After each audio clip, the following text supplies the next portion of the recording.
want to dedicate this year in memory of his father, who is Yosef Naftali. So Yosef Naftali,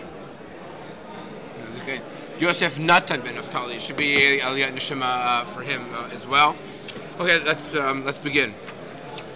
I want to just paint the following very difficult scenario for you, and I want to see if we can begin analyzing it. There's really a lot of different analysis that we could do on this issue at hand. We're just going to take a couple of different topics. Imagine this nightmare scenario. It's a Titanic scenario, meaning you're on the Titanic and there's a shipwreck. What might be some of the, let's talk about ethical, halachic challenges. They're ethical challenges that you might face. What perhaps might you have to deal with? Number one, just shout it out. Lo tirtzach. Well, I know. I was debating of handing out the source sheets after I asked this question, right? Okay, good. Why lo tirtzach? Explain why you might violate lo tirtzach. Okay, maybe you'll be so hungry.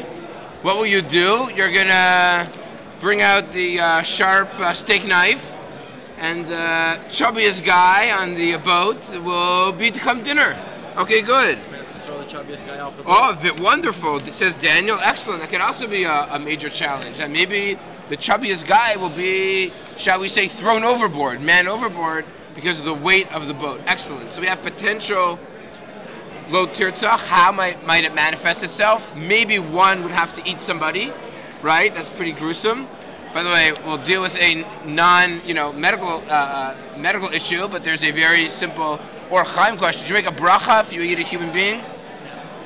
So it means that you do not make a bracha over a human being. I shouldn't say it appears that way. That's the halacha. You do not make a bracha if you eat a human being. What about non-kosher food?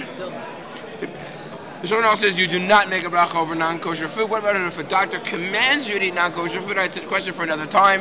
But we're being recorded, so be careful what we have to say here. So here we go. So that's scenario one. Maybe you have to throw somebody overboard, or maybe you might have to resort to murder because by eating somebody. Good. What else? What might be a challenge? Blood is redder. Excellent. Very, very good. It's a quote from the Gemara. Whose blood is redder? Meaning, how do you even decide, right? In a situation, let's say you have a boat, you have life jackets, limited amount of life jackets, a limited number of small little boats that you might have to take with you, raft boats that you might have to take with you. Who gets to go on those boats? How do you make such a decision? Wonderful. Anything other decision that you might have to come up with? Good. Anything else? What do you eat in general? What can you eat in general to survive? Okay, what in general to survive? Okay, good. Those are pretty good. Those are tough ethical dilemmas to deal with, right? Not so easy. Not so easy at all. All right, if you think of any more, let me know. So there are three cases that we know of that have been documented in history where there were very serious issues. Now, this didn't happen more than three, but there's three cases that became very famous.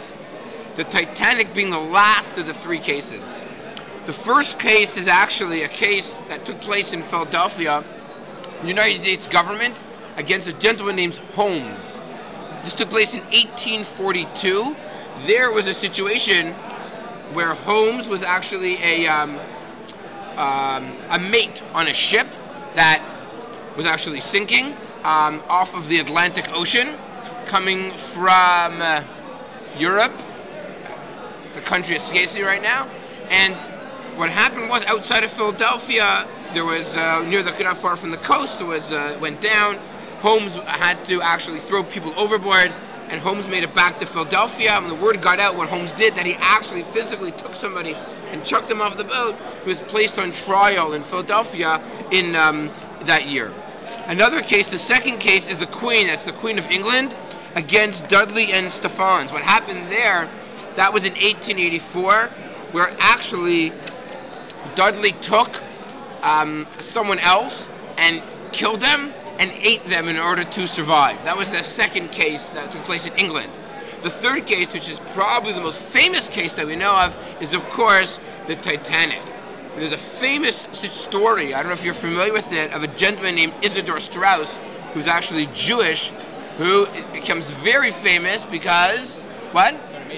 Very good. He starts Macy's. Actually, he's the founder of Macy's, His children become extremely famous, a very wealthy family. That's how he gets to the Titanic. Titanic was a very yet to be part of the aristocrats that gave and get on the boat. And he goes down along with his wife, and there's a story which maybe we'll talk about a little bit later as well. Okay, so these are three famous cases. What about the Holocaust? So you're right. Then you have like situations that are similar with the Holocaust or the Mapilim, when you have Jews who are trying to escape to Palestine.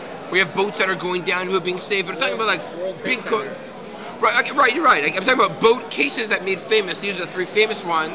You do have smaller boat cases, World Trade Center cases, tons of cases in the Holocaust. There's a sefer called Mina Makim that deals with, maybe I'll bring up a couple of those cases as well, where we're talking about, exchanging a life, saving a life. How do you make such a decision? Okay, good.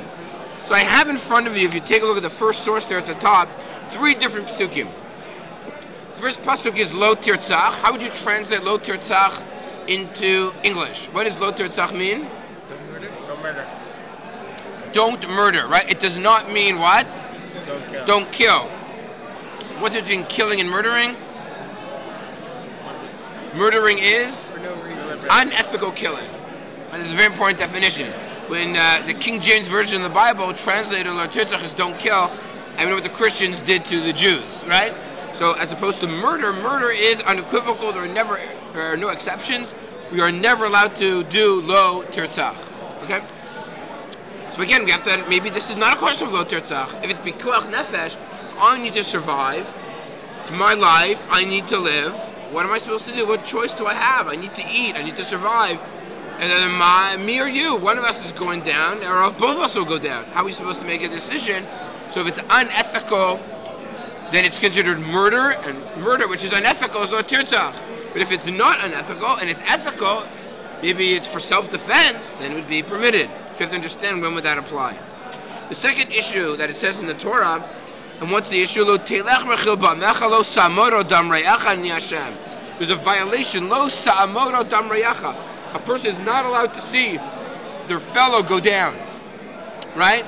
The classic example, if you walk and you see someone drowning, you have to save them. Lo sa'amoro dam re'acha. We have an obligation to help people.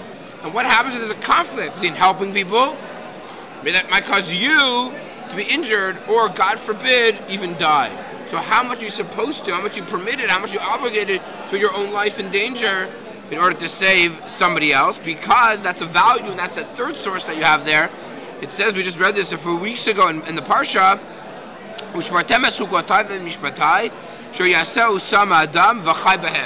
an obligation, the Gemara says, Lo we have an obligation to live and not die. Okay? So again, we have an obligation to live, but if my life's in danger, now what happens? What about if my life's in danger, but I have to, what about if it'll come at the pain, at the trauma of somebody else? So what I want to do is, let's take a look at the very famous source. It could be some of you have heard it before. I'm going to read just for time's sake. Take a look, please. I made a mistake. Actually, the same source twice. Welcome. Just join right in there. Here we go. Here's the case. Famous case. We'll go to the second time that I copied it. Here's our ethical scenario, gentlemen. Number one. Two people are traveling. And we'll call it Reuven and Shimon. Reuven has a jug of water. If Reuven and Shimon, if Joe and Bill, they share the bucket of water, the pitcher of water, the water bottle, they both perish. If one guy drinks it, he makes it, he traverses the desert, he makes it to the other end, he makes it to the oasis, he makes it to the village nearby. Darash Ben, everyone understand the case? You got to consume the whole bottle. It's all or nothing. You consume all of it, you live. You consume 99% of it, both perish. Darash Ben Betura says, Ben Betura, sorry, I have a cold. Mutav sheyishtu shnehem, better that both of them should drink. V'yamusu, and they should both perish. V'al yira echad mehem b'misaso shel chavero, so that they do not see the death of their friend. Better that both of them drink, and this way they do not see the death of their friend, meaning the death of their friend, and they get to live. That's the implication. Ad Sheba Rabbi Akiva comes along and says, no, V'chai achicha imach. You should live with your brother, or your brother should be alive with you.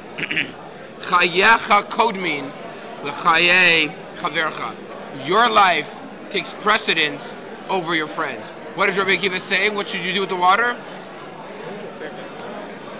Drink it. I ask you, gentlemen, what do you think about these two opinions? Which one resonates with you? Which one do you think is more correct? What are your thoughts on the matter? Rabbi Akiva, or rather, not Rabbi Akiva, but Ben Torah. What do you think? What do you think sits better with you? Share and both perish, or no? Keep. It's math. Just keep one person alive, right? It's better only one dies. Who should that person be? The guy with the water bottle. Is it? Guy who has. Why do you both of you jumped at the exact same second? The guy with the water bottle. What's your rationale? What's your rationale?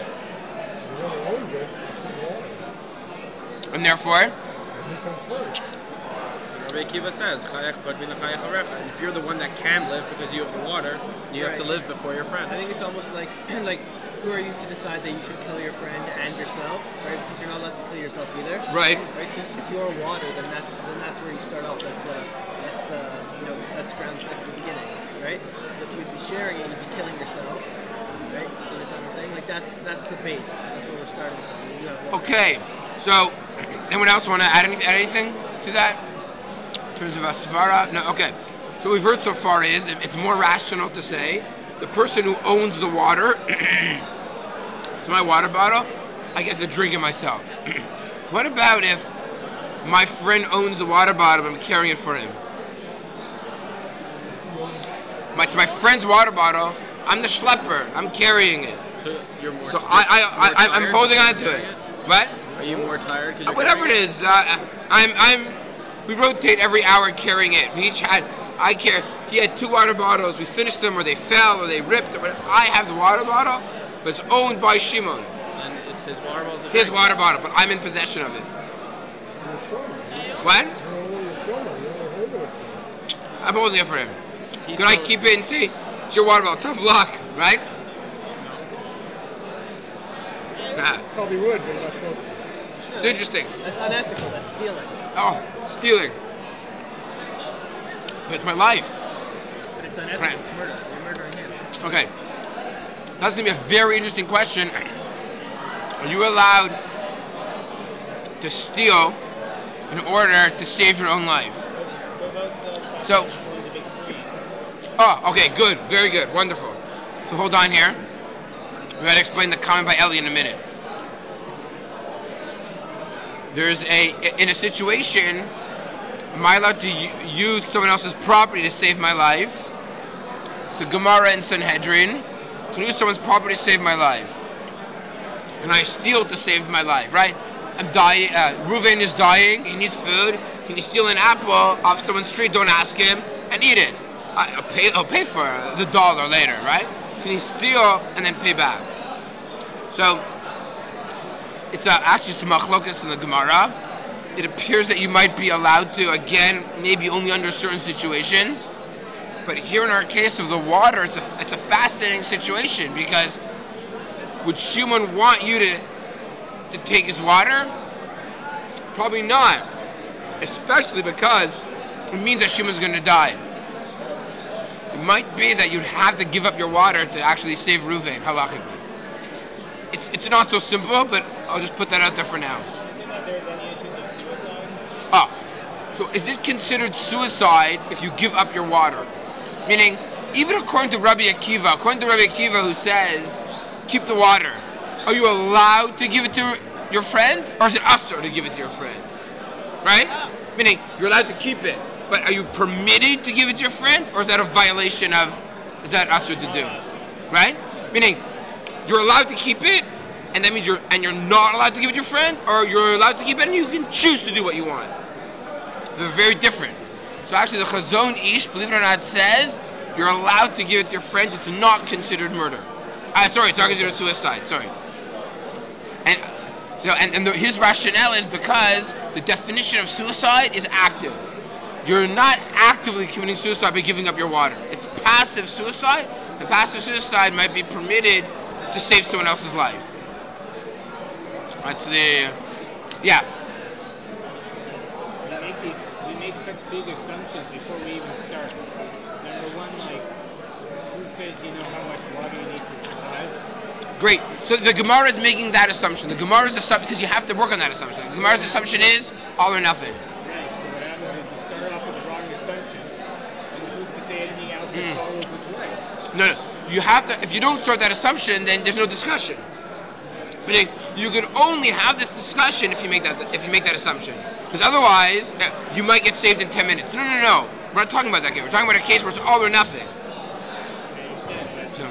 have a friend who, number one, you look at each other and you say, okay, we have 3 liters of water. Who's to say that's enough for anyone to survive? They will both die. Maybe my friend would survive and I wouldn't. So again, it's a theory, right? So the question would be, what happens if you don't know? That's a fair question. The Gemara is working on a premise, which is, if one person consumes it all, you survive. In the Chazon Ish has a whole long. He asks the question, what happens if you don't know? What happens if you don't know? It's a great question, right? Maybe if I consume some of it, maybe we share, we'll both live. Maybe in an hour from now, a helicopter will come and say, how do we know?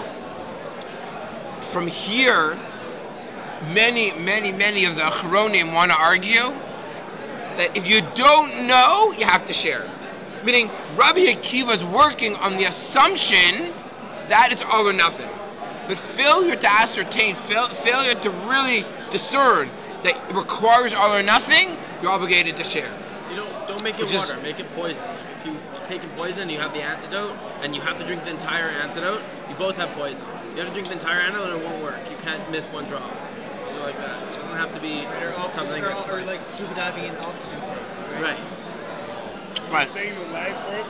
If you have the antidote, you save your life, and you don't save the other guy's life. Your life takes precedent over the other person's life. That's what Rabbi Akiva says. Your life takes precedent over someone else's life. What is on the airplane, right? What do you do with the mask drops? What you put on yourself before you put on your child, right? So, by the way, it's not why. No. The reason is so that. It's a Talmudic source. No, it's actually someone mentions it. Hang on, let me see if I can see my notes. Wait, Your kid's gonna put it on your mouth. Yeah, the Chazon Ish actually says, what about if it's a child with a parent? It could be that a parent, even though a child has an obligation of kibud av va'em, a parent has an obligation to make sure their child lives. That's what the job of a parent is. So it could be that a parent must give up their water for their child. And that might trump kibud av va'em. But anyways, that's... Again, it's a bit of a tangent to our topic, but it's definitely fascinating. So we see from here that that when it comes to the Gemara, we paskin, by the way, like Rabbi Akiva, and that is, if we know for sure that you need to consume the antidote of the water, you'd be allowed to, but it would not be forbidden. That's what the Chazon Ish wants to argue. If you want to be noble, saintly, right? You're allowed to go above the letter of the law. You'd be allowed to give it to someone that would not be considered a violation. That's not usher to do. So, and in fact, if you want to go back to the Isidore Strauss, so Isidore Strauss, as was correctly said, was the Macy's department store, and what they did was, and I want to use this as the springboard, on the Titanic, there was a problem. Why? Because Ida, his wife, was allowed to go on the lifeboat of the Titanic. But Isidore was not. Because in the Titanic, they didn't have enough rafts. They only had enough lifeboats for a fraction of the population. Who had priority? Women and children. So now the question is, who has halachic priority to get on the lifeboat. Just to go back to the story, what ends up happening is that Ida gets on the lifeboat, and she says, I want my husband to join me. They did not allow the husband to join. So Ida said, I will not get on this lifeboat without my husband. They would not allow him on. And he said, if the decision has been made for women and children, I will not get on that lifeboat. Ida then said, I will not get on without him. She then hopped back onto the lifeboat. They went into, and apparently there's a scene of this in the movie The Titanic, and they both died. Now I don't know if they, they were Jewish. I'm not sure if this created a greater Kiddush Hashem or not. I'm not sure. But anyways, that's actually what did happen. That did happen in real life as well. So we see that who now gets priority. So in the Titanic, it was women and children. Let's see what the halacha says. So take a look. Let's skip down. I want to we'll come back to this Rambam if you have time a little bit later. But I want to jump to, turn the page please. Turn the page to the Gemara in Hurios. The Gemara in Hurios is actually quotes a Mishnah. Says the following. I want to read this very carefully. I want you to tell me if we can discern in our lifeboat case, if we can glean anything from here or not. Let's read it carefully. Ha'ish kodem leisha lahachayos ulahashiv aveda. The Mishnah says a man takes precedence over a woman for survival, for life, and to return lost objects. The ha'isha kodemes la'ish, and a woman takes precedence over a man for ksus, for clothing, lahotzimi beis hashevi, and in a case where you want to redeem a captive. Bizman sheshnehem omdim bekilkala. If both of them are in a situation, and there's young children here, so be careful how you phrase this. There's young children who, you have both a man and a woman who perhaps would be abused in an inappropriate way. Ha'ish kodem lisha. If we're worried about that in an inappropriate fashion, we redeem first the man before the woman. Okay. Question. Is this telling us priorities for our lifeboat case? Yes or no? What do you think? Can I glean from this first line, Ha'ish kodem liisha b'hachayos, and I learn from here that you save a man before a woman? What do you think? Yes or no? Why not? Because the woman has a more Kodesh, a more holy than man, right? Like when we're not davening, a man would sit a woman, no, because woman doesn't need the connection with Hashem. So then how do you explain this Mishnah? I don't know how to explain it, but based on the holiness of the woman, they created their creation, right? Yeah. They're supposed to do it. They have more holiness because of it. Okay, so it could be women have more holiness. That's possible. So then, if that's true, why is the man before the woman? Why does the man take precedence, priority over the woman? What? Okay, it could be there are those who want to argue that a man has to do more mitzvos. So a man has to do more mitzvos. You save a man because a man will perform more mitzvos in his lifetime. And there are, in fact, those that argue that's the reason why you save a man. Okay? Now, let's go to the next source. We'll come back to this in a minute as well. Let's go to the next source. The next source is Gemara in Ksubos. The Gemara in Ksubos says something a little bit different. It says the Gemara in Ksubos, Tan Rabbanan, Yasom v'Yasoma, Jabo lehis parnes. God forbid a orphan, a male orphan and a female orphan. I don't know if the English distinguishes what's the male orphan. I don't know if the orphan is no difference, right? So a male orphan and a female orphan. Shabo lehis parnes. both of them need parnasah. Both of them need food. They need sustenance. But first in Nasa Yesoma, first you give food, you give money, you give food to the orphan who's the female orphan. And then afterwards you give and you provide the man. Why? So here it tells us. Answer. Mipnei shahaish darko lachzor al psachim. Ve'en isha darka lachzor.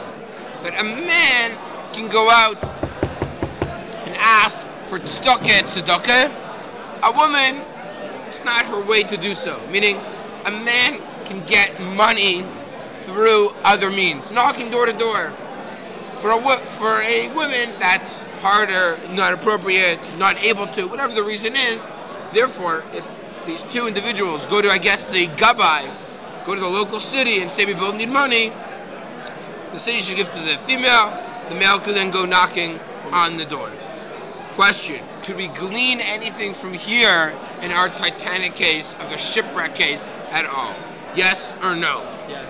Yeah, why? If you take this ruling, saying that if you save the man first, then the man can go out, you can give them one first, so the man can go out and get his own, it kind of shows that, like, that this Mishnah in Rayos maybe says that Ha'ish Kodem, you save the man first because the man then has the opportunity to save the woman, or to go out and help get something to save the woman. Okay, and therefore? So, it could be the case where you know that, if there's a case that if, like, they were both going to die if they're not on the ship, if they're on the ship and not on the lifeboat.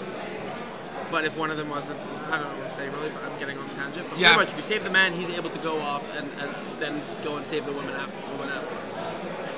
Could be actually go and save him first. You're saying maybe then go save the woman? The man first. Meaning? That's what it says. Save the man first, because therefore the man can then go help other people. Including that woman. It's physically likely perhaps to help other people. Okay, maybe. Good. That meaning only in the case where both perhaps have no chance of survival, maybe they said the man, but oh no. If there's a case where they don't have any chance of survival, you save the women. But if when they have a chance, they both have, then you save the man first. Because make the man get help out. Okay, it's like the mask case, right? Put the mask over yourself first, so you can help the other person, not so you're more important. Right, exactly. Okay.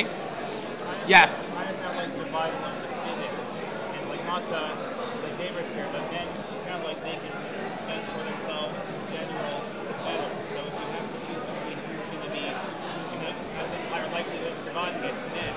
So women don't have such a high likelihood. They have to do whatever they need to do to help themselves more. Okay. So what Eli is saying is that maybe there's an issue here of statistical likelihood of survival. That, and you'll see this will be very important, because this will become very important. It becomes a medical triage. Medical triage, doctors on a regular basis have to make decisions, right? Do they put time and effort and money into patient A, who has a very low chance of survival, as opposed to patient B, who has a higher chance of survival? So that would mean, by walking away from patient A, they're effectively signing A to die, right? But when you have limited resources, which is the way the world works, maybe you should put your effort into patient B. But that's also very dangerous, right? That you're playing God, right? That so you stop, You're not playing God. Someone's going to die. That's how you're thinking. The outcome is going to be someone who's going to pass away for the YACHAD anyway. So, right. Yeah, but one of them is for sure going to die. One of them. It's what? Right. Okay. Good. So Daniel's right. It is passive.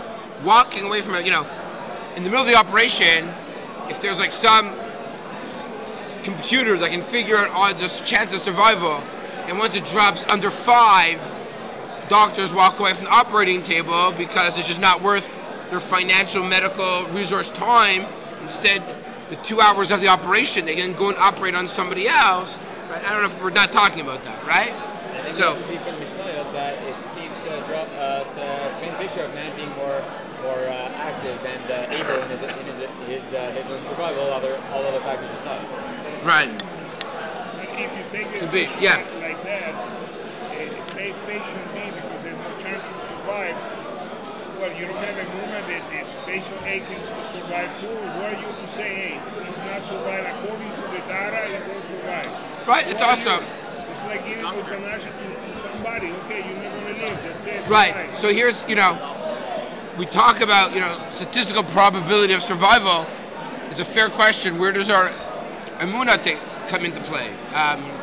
But we know, on the other hand, you have to be that could be very dangerous because, it's a very right. All right. Let's take a look at two modern day responses to these questions. Yeah. So the first one before we said that legally save the man, because he can do more mitzvahs. That's what someone mentioned. Yeah. On that basis, you should kill the non-Jew, because both men and women that are Jews are going to do mitzvahs, the other one's not. Okay, good. This potentially could be a very difficult situation. Imagine you're a doctor in a hospital and you have a Jew and a non-Jew, right? And you say, oh, no, I'm going to go work on the Jew. If the non-Jew die, you're violating one of the oaths of a medical practitioner, right? You have to work on everybody. You're going to drop the operation on the non-Jew and go help the Jew. Has potential problems, lawsuits and Hillel Hashem, right? Also, that also have major implications as well. The key part of the Titanic case that we're not mentioning is that the rules of the boat, of the governing of the boat, was that women and children are the only ones to get on the boat, the lifeboats before men.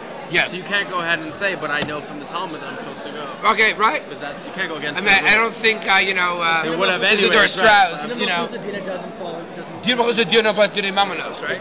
It doesn't apply if it involves death. So, but you're right. Let's say, good question. Right, so let's say there. I don't have to accept. Let's say the laws of the sea have a certain priority system to it that would go against the priority system of the Gemara, right? What would take precedence in such a case? Good question. Okay, let's take a look at a few different modern day responses to this topic. The first individual that I want to take a look at. That's okay. Let's take a look at the bottom of page 1. Yabia Omer. Who was the Yabia Omer? Sfaradi Achacham Rabbi Wed Yosef. Right, Zetzel. He was up until, a few months ago, he was a great posek of in Israel. Rabbi Wed Yosef. Wed Yosef was very much accepted by the broad Jewish community throughout the world, not just Faradim, and not just people who were in his, government party, right? But really across the spectrum, he had tremendous respect for his knowledge, and his tshuvos are very long and lengthy, and so, believe it or not, this is a majorly edited version of his tshuva, even though it's 3 paragraphs. I don't even know if this is 10% of what he wrote. We tried to include in it things that we could read together and really hone in our situation. I'm going to read quickly.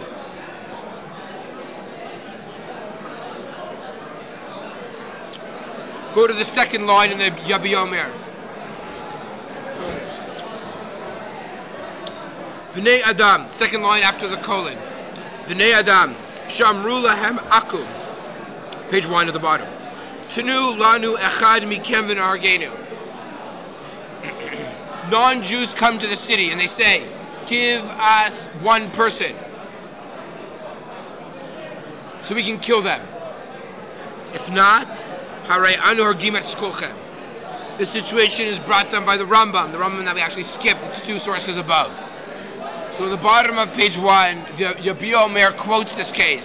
What happens in a situation where the non-Jews come to a city and says, give us one Jew so we could shoot him on the spot.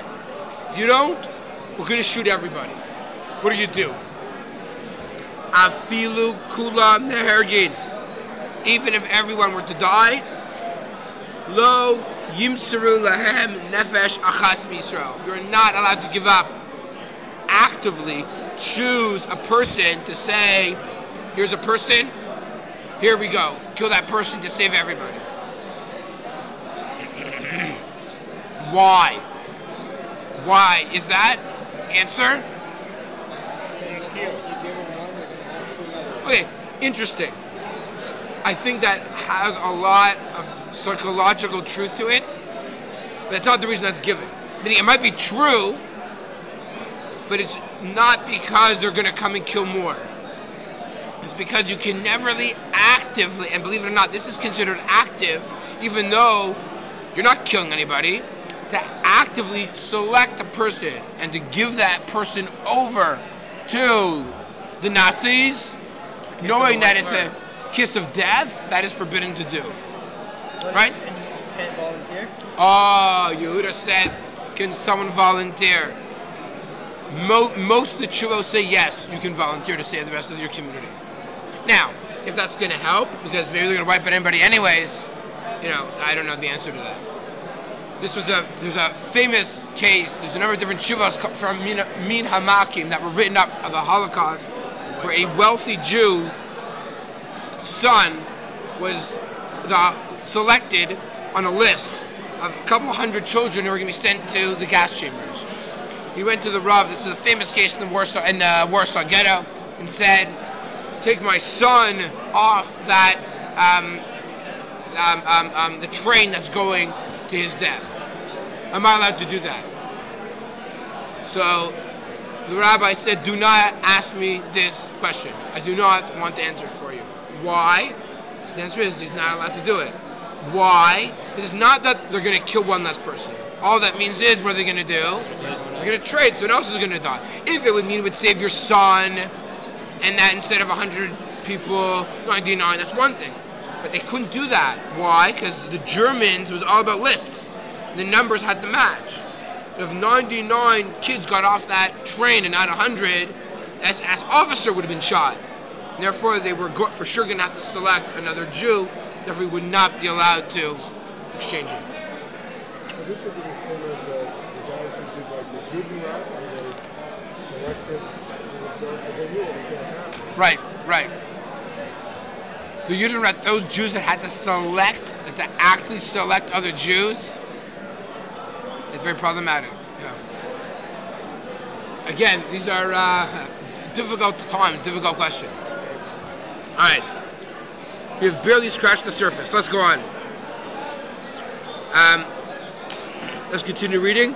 כתב על זה התפארת למשה ונראה לי שמכל מקום מותר למסור להם אחד על פי גורל שיטילו ביניהם.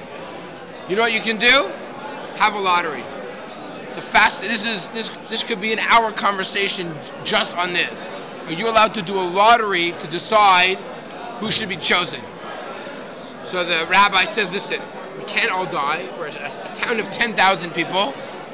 We need to choose one person. No one's volunteering. Let's do a lottery. Can you do a lottery? Are you allowed to do a lottery? Where's the first case that we know in the Torah of someone who does a lottery and that person gets chosen to die but doesn't end up dying? A lottery. There's a lottery. And the lottery, no. And the guy, and it's chosen, and this guy says, it's me, throw me overboard. Yonah. So, there's 2 pages in this tshuva, and the Rav Moshe Feinstein deals with this. Are you allowed to use a lottery? And can you learn from the story of Yonah any halachic conclusion? To choose someone to die?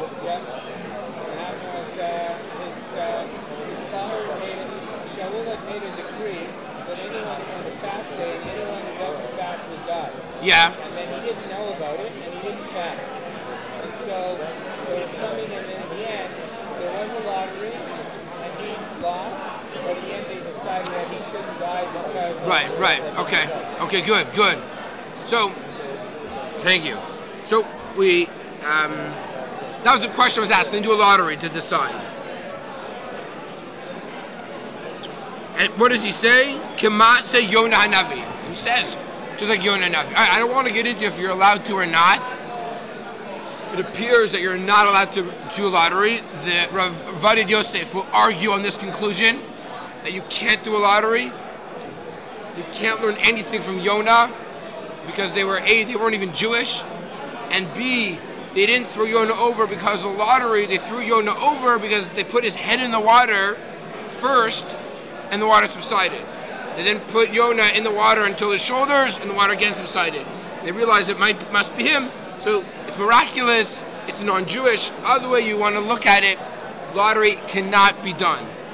That being said, because I can see we're not going to have time, Rav Moshe Feinstein reaches a conclusion that in certain situations, in dire straits, you might be allowed to use a lottery under certain conditions. But again, it's definitely not ideal. And that's the underlying section that I have here. You cannot rely on a lottery when it comes to dinei nefashos at all. Turn the page, please.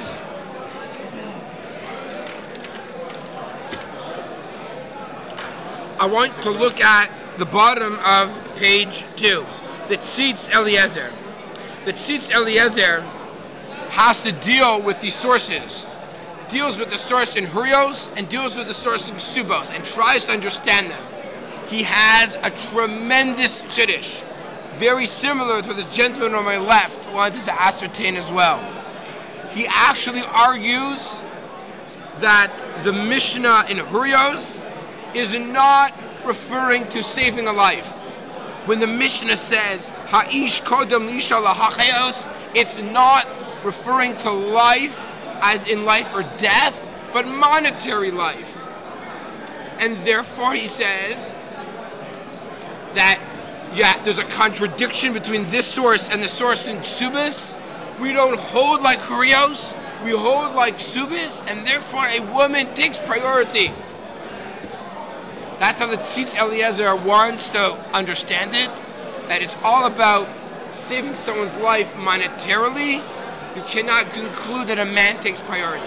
That's a very big chiddush. The Tzitz Eliezer of Wallenberg was the Rabbi in Tzitanic Hospital, also just passed away not longer ago.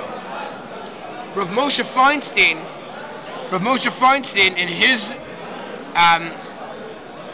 in his tshuva, he reaches a fascinating conclusion. He says that, no, I want to tell you something very clear. There is a priority. But practically, it will never matter. Why? Says Moshe Feinstein, in a hospital when it comes to triage and saving people's lives, you choose the patient that's closest to you. Meaning, what are the statistical odds of two patients who are coming in at the exact same time, with the exact same condition, requiring the exact same amount of time to live and resources? He says the odds of that are minuscule. Should that happen, a man takes priority. But he says otherwise, it's whoever is closest to you, meaning whoever comes in first, that's who you have to help. You can't say, oh, there's a guy there, forget it, I'll stop in the middle of the operation and move on to the second guy. You're not allowed to do that. Ein dochi nefesh mipnei nefesh. But when they show up, if you haven't started on this guy, so this guy shows up first, and then this guy comes in, and you haven't started on either one, if the odds are that the second person, if you put your resources, you'll save them, and not the first, then you're allowed to not even deal with this patient, go directly to the second patient. That you are allowed to do. Male, female, doesn't matter. You have a greater chance of helping the second person. That's what you do. So that's a bit of triage. So there's a machlokas, how to understand this contradiction, this apparent contradiction between Hurios and Ksubos. What the Tzitz Eliezer, I forgot to mention, bases it. How is he able to dismiss so easily Hurios? It's not brought down in the Rambam, it's not mentioned in Halacha, it's not mentioned in Shulchan Aruch. It's a Mishnah. I'm not saying Mishnah isn't Halacha, but it's not mentioned, it doesn't make itself into contemporary Halacha. It's not mentioned in the Torah, nowhere. That's how the Tzitz Eliezer dismisses it, says the Halacha is like Ksubos, and therefore it's a matter of you save the female, takes priority, not the male. Very creative tshuva, but the Tzitz Eliezer, if he had more time, I would go through it a little bit slower, but it's a brilliant maneuver that he actually does. Can you say again, why did women take priority in the goal? Oh, that's a good question. So he doesn't,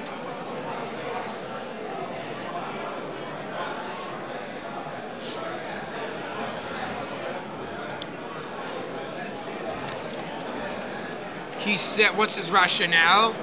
He says that women take priority. That's why. Because we have a greater... A woman needs help because she is often weaker than the man. So it's our responsibility to help them more. A man, and someone actually mentioned this, has a greater chance of knocking on doors to collect money for himself, so we have to help the women because he can become more self-sufficient. That is taken to the next step. Hillel even said that, right?